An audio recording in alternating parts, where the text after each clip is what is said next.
seja o nome do Senhor Jesus. Eu quero agradecer e louvar a Deus, porque nós estamos chegando à nossa penúltima lição, hoje a nossa 9ª aula do livro Bibliologia, Conhecendo o Livro de Deus. Semana passada, na nossa 8ª lição, nós ficamos sabendo acerca da maior descoberta de todos os tempos acerca das Escrituras Sagradas, que foram os manuscritos do Mar Morto. Hoje nós vamos entrar, hoje na 9ª lição, nós vamos entrar em alguns assuntos polêmicos. Vamos falar sobre o dilúvio. Será que houve realmente um dilúvio universal? Existe alguma evidência arqueológica? Olha o que estou falando. Existe alguma evidência arqueológica que comprove a veracidade da Arca de Noé? Ou será que a Arca de Noé foi apenas um mito ou uma lenda da Bíblia Sagrada? Isso vai ser um bom assunto para discutirmos. E a Arca da Aliança? Talvez você já tenha assistido o filme Indiana Jones e os Caçadores da Arca Perdida. Aonde foi parar a Arca da Aliança?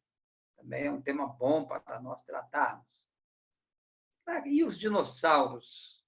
Será que existe alguma evidência arqueológica, algum fóssil, que os dinossauros realmente existiram? Agora, a pergunta que não quer calar: existe alguma menção dos dinossauros na Bíblia Sagrada? Você vai se surpreender. E nesta aula de hoje, nesta 9ª aula, nós vamos terminar falando sobre os gigantes. Porque a Bíblia fala, por exemplo, que Davi venceu o gigante Golias. 1 Samuel 17. Mas lá no livro de Gênesis, capítulo 6, nós temos a narrativa de que haviam gigantes na terra, os Nefilins. E eu pergunto nesse momento, será que hoje temos algum fóssil? Será que temos alguma evidência na arqueologia de que os gigantes realmente existiram? Ou será que os gigantes, conforme dizem alguns, também eram lendas da Bíblia Sagrada?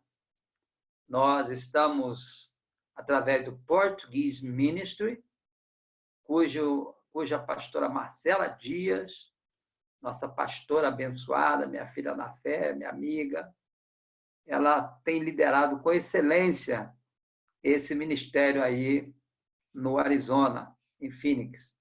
E nós estamos aqui através do Zoom, fazendo ao vivo, essa conexão aqui do Rio de Janeiro, Teresópolis, na região serrana, com Phoenix. E depois, nós, através da pastora Marcela, postamos estas aulas, já temos 8 lá no site do Portuguese Ministry, www.portugueseministry.com. Nós já temos 8 lições postadas, esta é a 9ª, e semana que vem nós encerramos esse estudo que nos ocupou por mais de 10 semanas, porque algumas aulas tiveram duas lições. Eu quero agradecer a Deus pela iniciativa da pastora Marcela. É uma forma de nós estarmos divulgando a palavra de Deus, uma vez que esse livro, Bibliologia, ele é o livro em que nós procuramos estudar a Bíblia Sagrada. E lembrando uma vez mais que você escrevendo para a pastora Marcela, m1dias2010@gmail.com. Então, você escreve para esse e-mail, m1dias2010@gmail.com, e a pastora Marcela vai lhe enviar free, 0800, gratuitamente, este livro. Isso mesmo, você não vai pagar nada por isso, em PDF, para que você possa ler, para que você possa conferir tudo aquilo que temos falado. Muito bem. Começando, daqui a pouco a pastora Marcela vai mostrar algumas imagens, mas antes de chamar a pastora Marcela com as imagens, eu quero lembrar que está escrito no livro de Deuteronômio 29, e este é um versículo muito importante, que as coisas encobertas pertencem ao Senhor, nosso Deus, e as coisas reveladas, elas pertencem a nós e os nossos filhos para sempre. Deuteronômio 29. As coisas encobertas, há coisas que não nos foram reveladas e sempre permanecerão um mistério. Então, as coisas encobertas pertencem ao Senhor. E as reveladas, elas pertencem a nós e aos nossos filhos. Nós falamos aqui, por exemplo, que a cidade de Babilônia, falamos aqui na lição das cidades perdidas, Babilônia, Nínive, Ur dos caldeus, elas foram escavadas até que foram descobertas. E é interessante lembrar que a Bíblia, ela não é um livro de arqueologia, mas a arqueologia, ela tem confirmado a Bíblia Sagrada, principalmente a arqueologia. A Bíblia não é um livro de física, mas a Bíblia fala de física. A Bíblia não é um livro de matemática, mas a Bíblia contém matemática, porque nós temos o livro de Números, falando sobre as genealogias, sobre as famílias, sobre as tribos. Mas o assunto central da Bíblia Sagrada, é importante destacar aqui, o assunto central da Bíblia Sagrada é a redenção do homem. O homem foi criado, o homem pecou, o homem caiu, e Deus preparou um plano de salvação para a redenção do homem. Então, o assunto central da Bíblia Sagrada é a redenção do homem. E o personagem central da Bíblia Sagrada é Jesus Cristo. Então, a Bíblia não é uma coleção de arqueologia, mas a arqueologia tem comprovado a Bíblia Sagrada. Então, a Bíblia, ela cita várias coisas, física, astronomia, matemática, mas a Bíblia é essencialmente um livro que mostra o plano de salvação, o plano da redenção do homem. E também é bom frisar neste momento que o personagem central da Bíblia Sagrada, de Gênesis até Apocalipse, é Jesus Cristo. O tema central da Bíblia Sagrada é Jesus Cristo. Lá, por exemplo, em Lucas 24, quando Jesus estava caminhando com os seus discípulos na estrada de Emaús, ele disse que a lei, os salmos e os profetas, eles falaram sobre ele. Ou seja, então, lei, salmos e profetas eram a totalidade do Antigo Testamento. O Salmo 2, ele fala sobre Jesus. A primeira citação alegórica sobre Jesus, ela está lá em Gênesis capítulo 3, versículo 15, quando diz que o descendente da mulher esmagaria a cabeça da serpente. A serpente Satanás e o descendente da mulher Jesus. Gênesis 3,15. Então, já a primeira citação. Moisés falou sobre o profeta que viria. Deuteronômio 18. Ali já temos uma menção acerca de Jesus Cristo. Moisés falando que Jesus viria. O profeta Isaías, 700 anos antes de Jesus Cristo nascer, ele falou sobre a morte de Jesus na cruz do Calvário. Isaías, capítulo 53, é uma descrição real daquilo que aconteceria na cruz do Calvário. Zacarias 9:9 fala que Jesus viria como rei humilde, montado num jumentinho. Miqueias 5:2 fala que Jesus nasceria em Belém. está escrito: e tu, ó Belém Efrata, de modo nenhum és menor do que as principais cidades da Judéia, porque de ti me sairá aquele que há de guiar a nação, cujas origens são desde a eternidade. Olha, Miqueias 5:2. Então, toda a Bíblia Sagrada, seja de forma simbólica, ou seja, em citações diretas, um menino nos nasceu, um filho se nos deu, e o seu nome será maravilhoso, conselheiro, Deus forte, Pai da eternidade, príncipe da paz, Isaías 9:6. Isaías 7:14. O Senhor mesmo nos dará um sinal. Olha isso aqui. O Senhor mesmo nos dará um sinal. Eis que a virgem conceberá e dará luz a um filho. Então, 700 anos antes do nascimento de Jesus, já estava escrito lá no livro de Isaías, em 7:14, que ele nasceria de uma virgem. Então, toda a Bíblia Sagrada, ela narra o plano de redenção do homem, através do Cordeiro, Jesus Cristo, quando entra no Rio Jordão para ser batizado, em João 1:29 em diante, seu primo, João Batista, diz, João 1:29 em diante, eis o Cordeiro de Deus que tira o pecado do mundo. Então, toda a Bíblia Sagrada, ela fala do plano de redenção e o tema central, a figura central, o personagem central de toda a Bíblia Sagrada é Jesus Cristo.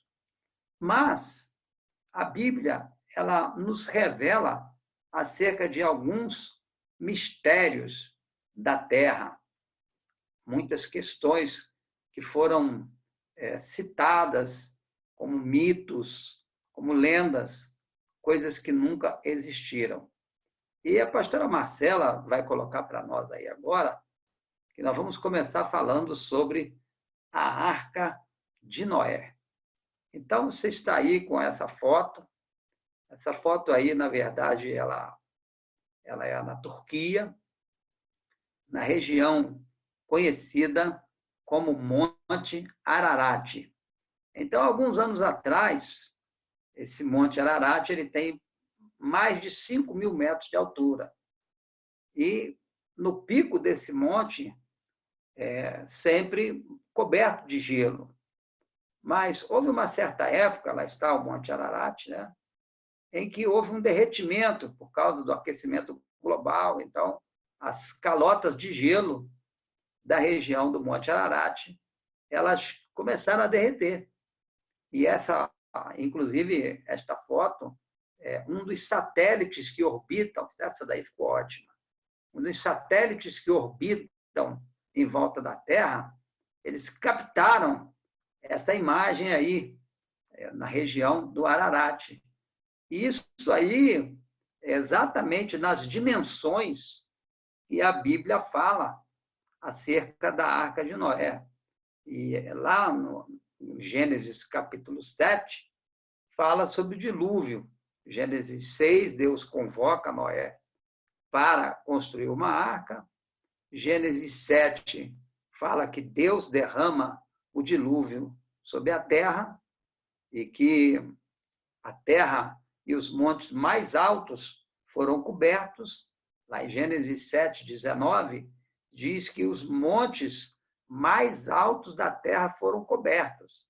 Então, a primeira pergunta, o dilúvio foi só naquela região ou o dilúvio foi um dilúvio universal? A ciência ela insiste na era glacial, mas a Bíblia e as outras culturas da Suméria, da Mesopotâmia, todas as outras culturas da antiguidade, elas se reportam a um dilúvio, até mesmo em gravuras fossilizadas. Mas essa descoberta aí foi fantástica, porque esse suposto barco ou navio, ele está a quase 5.000 metros de altura. Então, o governo da Turquia, você sabe que a Turquia não é um país cristão e nem de base religiosa judaica, mas esse achado foi algo tão fantástico que o governo da Turquia ele estabeleceu que, a partir dessa descoberta, seria criado, então, o Parque Nacional da Arca de Noé. E eu escrevi no meu livro, Bibliologia, Conhecendo o Livro de Deus, na página 54, o seguinte, isso eu retirei lá do blog Rampona Blogspot. E olha, essa imagem que a pastora Marcela colocou aí é fantástica. Mas olha o que eu escrevi aqui no livro, na página 54. Um grupo de exploradores chineses e turcos descobriram restos de madeira no Monte Ararat. Está aí, ó, na imagem que a pastora Marcela está postando. Eles, então, um grupo de exploradores e arqueólogos chineses e turcos descobriram restos de um grande barco de madeira próximo ao topo do Monte Ararat, no leste da Turquia. E afirmaram eles que eles haviam encontrado os vestígios e os restos da Arca de Noé. E esse grupo afirma que também pela datação do carbono 14, como aconteceu com os manuscritos do Mar Morto, o contador Geiger foi usado para datar a idade desse barco, da madeira que compunha esse barco, que foi encontrada no Monte Everest, ao leste da Turquia. Então, o grupo afirma que a datação deste barco, pelo carbono 14 e pelo contador Geiger, era de 4.800 anos, mais ou menos a data que a Bíblia fala acerca do dilúvio. E então esses exploradores, arqueólogos chineses e turcos, eles então, pela datação do carbono 14, eles confirmaram que a data e a idade dessa madeira, ou da madeira desse barco, bate com a idade que a Bíblia fala sobre a Arca de Noé. E o Monte Ararat, como todos nós sabemos, na narração do dilúvio, em Gênesis 8, Gênesis 7, Gênesis 8, a Bíblia fala que a arca pousou no Monte Ararat. E o homem chamado Yong Wing Sheng criou o Ministério da Arca de Noé Internacional, ou Arca Ministry International. E eles fizeram essa pesquisa e eles afirmam que eles não encontraram, que eles não têm 100% de certeza que é a Arca de Noé, mas que eles têm 99,9% de certeza que eles encontraram os restos da Arca de Noé. E também, no blog Rampona, ramponablogspot.com, eu também aqui escrevi que houve várias descobertas relatadas dos restos da Arca de Noé ao longo dos anos, mais notavelmente a descoberta de Ron Yati, em 1987.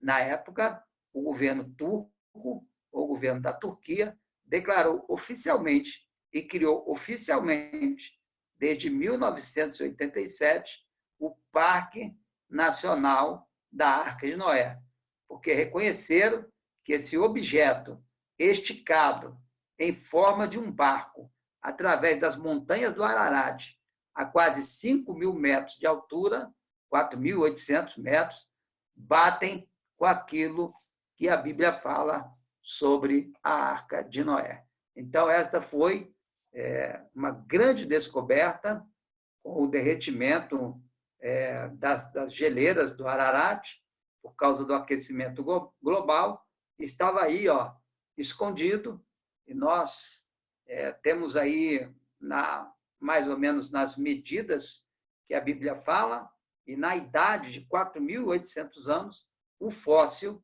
de um grande barco que hoje existe lá na Turquia, o Parque Nacional da Arca de Noé. Então, conforme eu falei no início, a Bíblia não é um livro de arqueologia, mas a arqueologia ela tem cada vez mais comprovado as histórias da Bíblia Sagrada.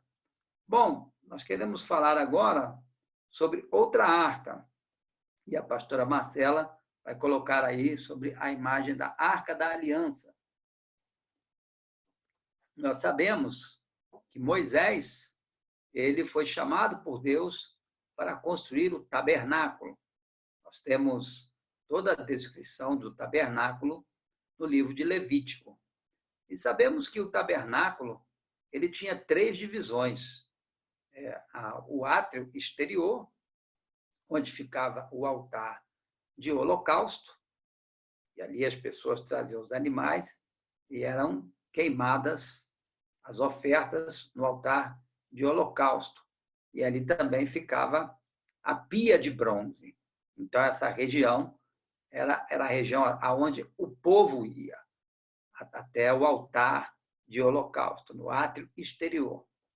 Depois, na congregação, havia o lugar santo, onde estava o candelabro e a mesa com os pães da preposição, o candelabro, a menorá, e ali os sacerdotes oficiavam, chamado lugar santo. De 15 em 15 dias havia a troca do turno, e os sacerdotes oficiavam ali o lugar santo. E no terceiro compartimento estava a Arca da Aliança, que era carregada nos ombros, através dos varais, que sobre ela estava a tampa do propiciatório, com os 2 querubins, e lá em Levítico 25, Deus falou que diante desse propiciatório vem de propiciação, que Deus falaria com Moisés, de cima da tampa do propiciatório.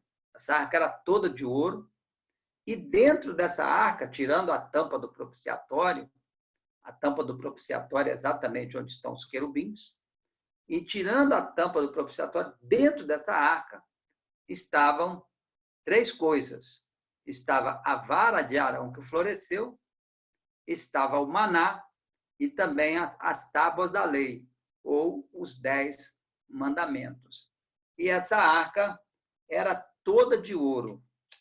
E muito se especula, porque assim que Salomão construiu o templo, essa arca, então, foi depositada no templo de Salomão.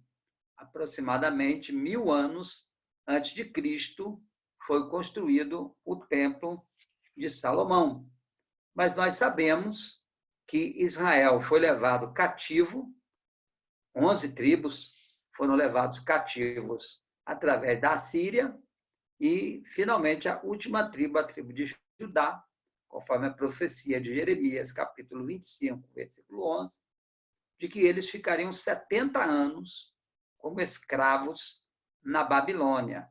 E a cidade foi arrasada, o templo de Salomão foi totalmente destruído, e a Bíblia fala que todos os utensílios do templo eles foram levados para a Babilônia.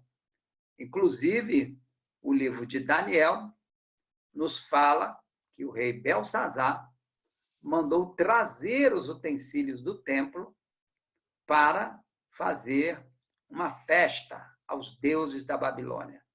Marduk, Merodach, Estar. E quando eles estavam ali, né, fazendo as orgias, Daniel 5, e Deus, então, começa a colocar uns dedos escrevendo na parede, Mene, Mene, Tekel, Parsim. Contado foi o teu reino, pesado, medido, dividido, entregue aos medos e aos persas. E naquela mesma noite o rei Beltesazar foi morto e a Babilônia caiu sobre o domínio dos persas. E a Arca da Aliança, né, que era o objeto mais sagrado, era o símbolo maior da presença de Deus, porque Deus prometeu falar de cima da tampa do propiciatório, entre os dois querubins, e a Arca da Aliança é um recipiente, tá? Que sempre foi muito especulado qual teria sido o destino da Arca da Aliança. E aqui no blog da Insônia, olha o nome do blog da Insônia, tem algo aqui muito interessante. Esta arca foi mantida em Jerusalém até que os babilônios a saquearam e destruíram o templo, conforme eu já falei. A partir de então, a Arca da Aliança entrou no domínio da lenda, tendo desaparecido para todo sempre. Algumas das teorias sobre o seu paradeiro são ocultação deliberada pelos padres sobre o monte do templo, em Jerusalém, e remoção internacional de Jerusalém antes dos babilônios. E aqui também, nesse mesmo blog da Insônia, eu achei algumas coisas que eu escrevi aqui na página 55 do livro. Uma outra teoria sobre a Arca da Aliança é que ela foi levada pelo príncipe da Etiópia, Menelik I. Então, alguns afirmam que a Arca da Aliança está na Etiópia até hoje, sendo guardada por sacerdotes. Eu, inclusive, já assisti até um especial na National Geographic, falando e mostrando o local onde estaria a Arca da Aliança, a qual ninguém consegue entrar. Então, são várias especulações. Modernas escavações, aqui também no blog da Insônia, sobre o monte do templo em Jerusalém, encontraram alguns túneis, mas cavar nesse monte é absolutamente complicado, porque existem enormes restrições. Um dos mais importantes santuários islâmicos, ou o terceiro lugar mais sagrado para o mundo islâmico, é o Domo da Rocha, ou a Mesquita de Omar. E ele está em cima do local onde foi o Templo de Salomão. E muitos estudiosos acreditam que a Arca da Aliança possa estar ali naquele local, nos túneis que existem por baixo da Mesquita de Omar, ali em Jerusalém, onde está também o Muro das Lamentações. Mas exatamente esse é um mistério não revelado. Lembra que eu comecei mostrando que Deuteronômio 29, 29 diz que as coisas reveladas pertencem a nós e aos nossos filhos, e as não reveladas pertencem ao Senhor. Então, ninguém sabe exatamente aonde foi parar a Arca da Aliança. Uma coisa é certa, que ela foi capturada pelos babilônicos 1000 anos antes de Cristo. E, a partir daí, nós temos apenas especulação. Um terceiro assunto que nós vamos tratar é sobre os dinossauros. A pastora Marcela, ela conseguiu aí uma imagem muito interessante do dinossauro fossilizado. Você sabe que os fósseis são escavações que os arqueólogos fazem e a tantos metros de profundidade, ou em pedras, enfim, ou camadas bem inferiores, bem profundas, eles descobrem cidades, animais, pedaços de madeira e muitos fósseis de dinossauros têm sido encontrados.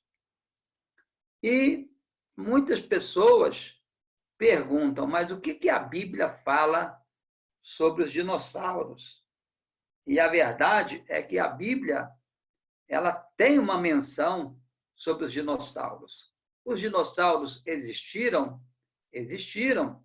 E os fósseis, os diversos fósseis que têm sido encontrados, comprovam que os dinossauros realmente existiram.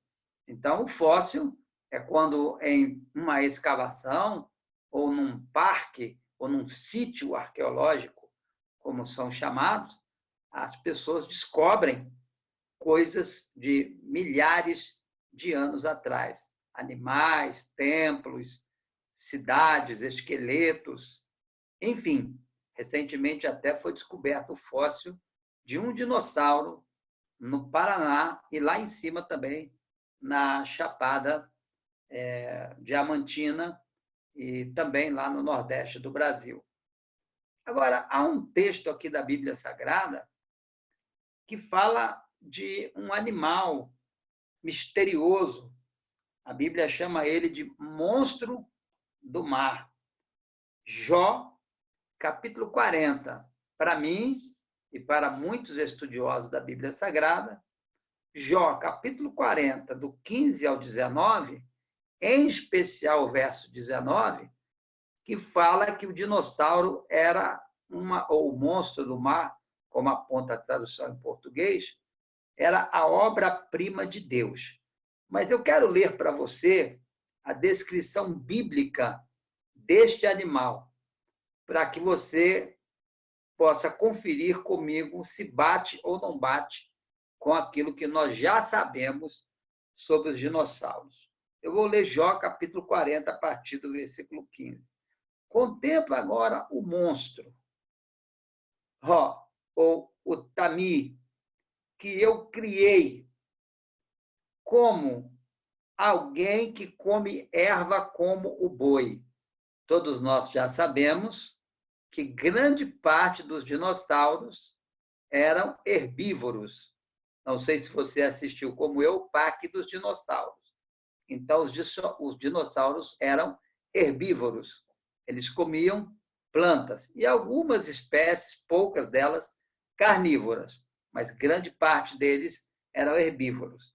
E Jó, capítulo 40, falando sobre monstro do mar, ou dragão, no hebraico a palavra tanim. Então, tem em algumas traduções até aparece a palavra grande hipopótamo, mas a palavra no hebraico é tanim. Agora, olha aqui, Jó, capítulo 40, versículo 15. Contempla agora o monstro do mar, ou o tanim, que eu criei. Ele come erva como o boi. Jó, capítulo 40, versículo 15. Agora, olha que coisa interessante, Jó, capítulo 40, versículo 16. Eis que a sua força está nos seus lombos e o poder nos músculos de seu ventre. Olha que coisa fantástica. Jó, capítulo 40, versículo 16. Diz que a sua força está nos seus lombos e o seu poder nos músculos do seu ventre, ou próximo ao seu estômago. Versículo 17 de Jó, capítulo 40. Ele enrija a sua cauda. Todos nós sabemos, conforme os fósseis estão mostrando, sendo revelados dia a dia, que a maioria dos dinossauros eles tinham uma grande cauda. E Jó, capítulo 40, versículo 17, diz que ele, ou o tanim, ou o monstro, ele enrija a sua cauda como o cedro. O cedro é uma das madeiras mais resistentes. E os nervos de suas coxas são como entretecidos. Então, sabemos também que dinossauros eram muito fortes para sustentar tamanho peso. Agora, verso 18 de Jó 40. Os seus ossos são como tubos de bronze. Olha que coisa fantástica. E as suas costelas como barras de ferro. Então, esses fósseis que estão sendo encontrados já de muito tempo, eles nos revelam que os dinossauros eram animais de várias toneladas. E Jó, capítulo 40, versículo 18, diz assim: os seus ossos são como tubos de bronze e as suas costelas como barras de ferro. Agora, o verso 19, Jó, capítulo 40, do 15 ao 19. Ele, o monstro, é uma obra-prima dos caminhos de Deus, ou ele é uma obra-prima de Deus. Aquele que o fez e o proveu de sua espada. Então, na minha opinião, e na opinião de vários estudiosos da Bíblia Sagrada, Jó, capítulo 40, do versículo 19, esse monstro, ou esse Tanim, ele nada mais é de que uma menção dos dinossauros. E existem duas perguntas. Como os dinossauros foram extintos? A ciência ensina de que um grande meteoro atingiu o mar, que provocou um tsunami, numa era glacial, milhões de anos atrás, que provocou um mega tsunami, que modificou completamente a geografia do nosso planeta, dividindo, inclusive, os continentes. Essa é a teoria da Pangeia. Mas, por outro lado, também aqueles que sustentam que os dinossauros morreram com o dilúvio, porque eles não entraram na Arca de Noé. E como o dilúvio, segundo a Bíblia Sagrada, em Gênesis 7, nós já vimos aqui, foi universal, então que os dinossauros eles teriam desaparecidos com a questão do dilúvio.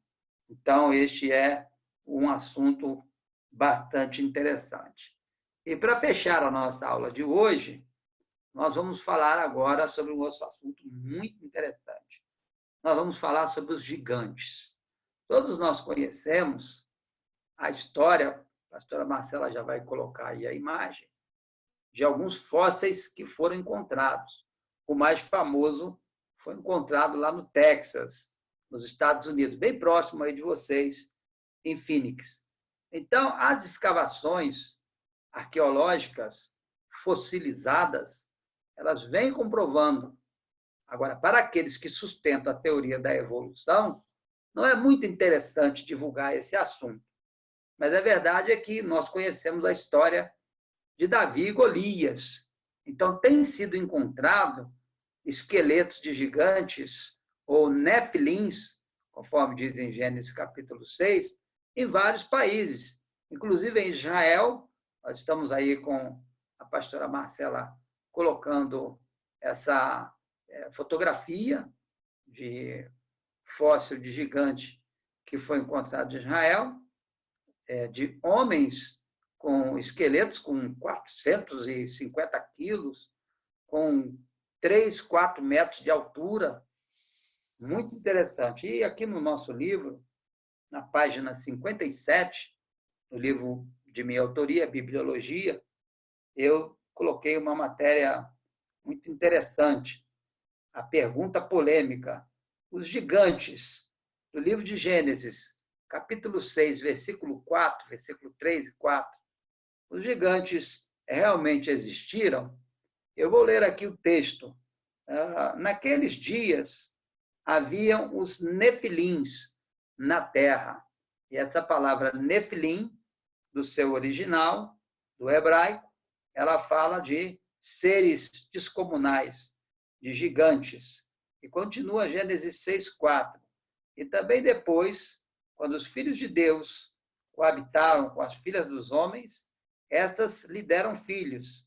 E estes nefilins, ou gigantes, eram os valentes, homens de renome, que habitaram na antiguidade. Gênesis meia dúzia, versículo 3 e 4.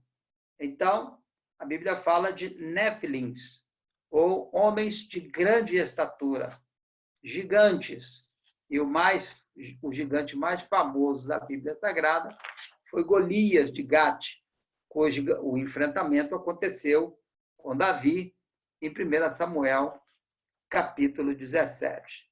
E eu tenho aqui uma matéria, enquanto a pastora Marcela vai colocando aí as fotografias, as imagens dos achados arqueológicos, da www.universidadedabiblia.com.br. Eu tirei esse seguinte artigo. Em vários lugares do mundo já foram encontrados dezenas de fósseis de gigantes. Eu vou repetir. Em vários lugares do mundo já foram encontrados dezenas de fósseis de gigantes, inclusive pegadas imensas, que comprovam a existência da raça de homens gigantes, conforme diz em Gênesis 6, versículo 3 e 4, e também 1 Samuel 17, falando sobre Golias de Gate. E também no livro de 1 Samuel, fala dos homens de 6 dedos nas mãos e 6 dedos nos pés. Caleb também foi um matador de gigantes, cuja a habitação era a cidade de Hebrom. E no site universidadedabiblia.com.br está escrito de uma descoberta no Texas, bem aí perto do Arizona, nos arredores do rio Paluri, no Texas, Estados Unidos, foi encontrado um fóssil, uma ossada, que seria de uma mulher gigante, que possuía 3,5 metros de altura, com cerca de 454 quilos de peso. E também outro gigante fossilizado de 3,65 metros. Foi desenterrado durante uma operação mineira em Cowtrim, Atrin, na Irlanda, no século XIX. E aí eu pergunto aqui no livro, por que essas descobertas não são muito divulgadas? E eu escrevi aqui de forma muito clara que tudo que não se encaixa na teoria da evolução de Charles Darwin, de modo algum, será amplamente divulgada, para que não se comprove a veracidade daquilo que está escrito na Bíblia Sagrada.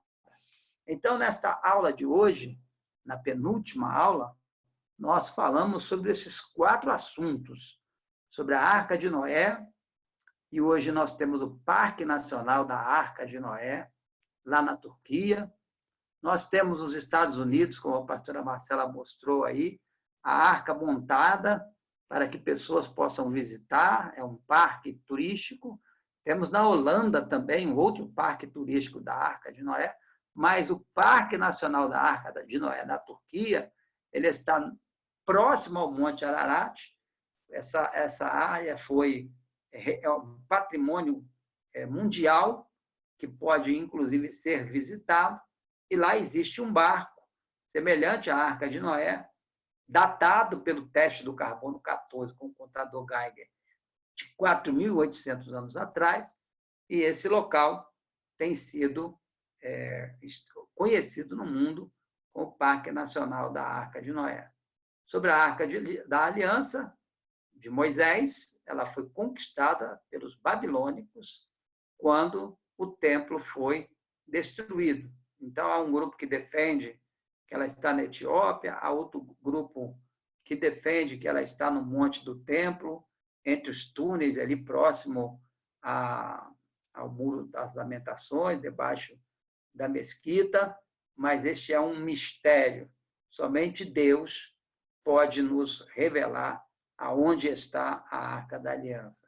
Falamos também sobre os dinossauros, que Jó, capítulo 40, do versículo 15 ao versículo 19, há uma clara menção, citação dos dinossauros, que é uma obra-prima de Deus. E concluindo, falamos acerca dos gigantes, nas imagens que foram mostradas, nas fotografias, nos achados arqueológicos.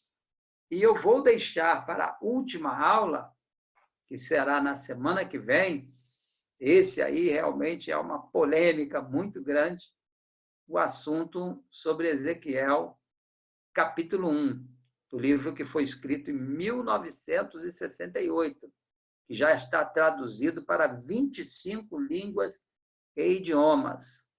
Eram os deuses astronautas? A visão que Ezequiel teve no capítulo 1 eram anjos, eram seres espirituais, aqueles discos que rodavam, aquelas rodas que rodavam, elas eram discos voadores ou eram seres espirituais? Então, um livro foi escrito em 1968 e esse livro já está traduzido para 25 idiomas. Mas este assunto é assunto para a nossa última aula, a 10ª aula, que não só aqui pelo Portuguese Ministry, mas também fica disponível no YouTube, lá no canal da pastora Marcela do Portuguese Ministry. Então, que você possa continuar a sua pesquisa, você pode ler mais coisas no livro, o livro vai ser enviado para você gratuitamente pelo m1dias2010@gmail.com. m1dias2010@gmail.com. E a pastora Marcela vai enviar para você este livro com essas fotografias dos gigantes, da Arca de Noé, da Arca da Aliança, dos dinossauros. A pastora Marcela vai enviar para você o livro gratuitamente, free, em PDF. E você vai poder estudar mais o nosso livro. E aí, fechando esse nosso estudo, semana que vem, você já pode ir lendo durante a semana, a próxima terça-feira, e aqui no Brasil já é madrugada de quarta, são agora 1h da manhã, e aí em Phoenix são 9h da noite. E a semana que vem nós vamos estudar Ezequiel 1. Eram os deuses astronautas? Afinal de contas, qual foi o significado daquela visão que Ezequiel teve no capítulo 1? E aquelas rodas, aqueles discos que giravam, eram discos voadores? O que a Bíblia fala sobre isso? Qual é a explicação bíblica? Fica com isso aí, e semana que vem a gente vai estar estudando esse assunto. Então, chegando ao final da nossa 9ª lição sobre o meu livro, Bibliologia, Conhecendo o Livro de Deus. É muito bom estar com você. Aqui se despede seu irmão, seu amigo, seu servo, pastor Venilton de Jesus. Graça e paz, tenha uma boa noite e a retransmissão desse estudo no Portuguese Ministry através do canal do YouTube. Foi muito bom estar com você, hein? Eu te amo em Jesus. Graça e paz.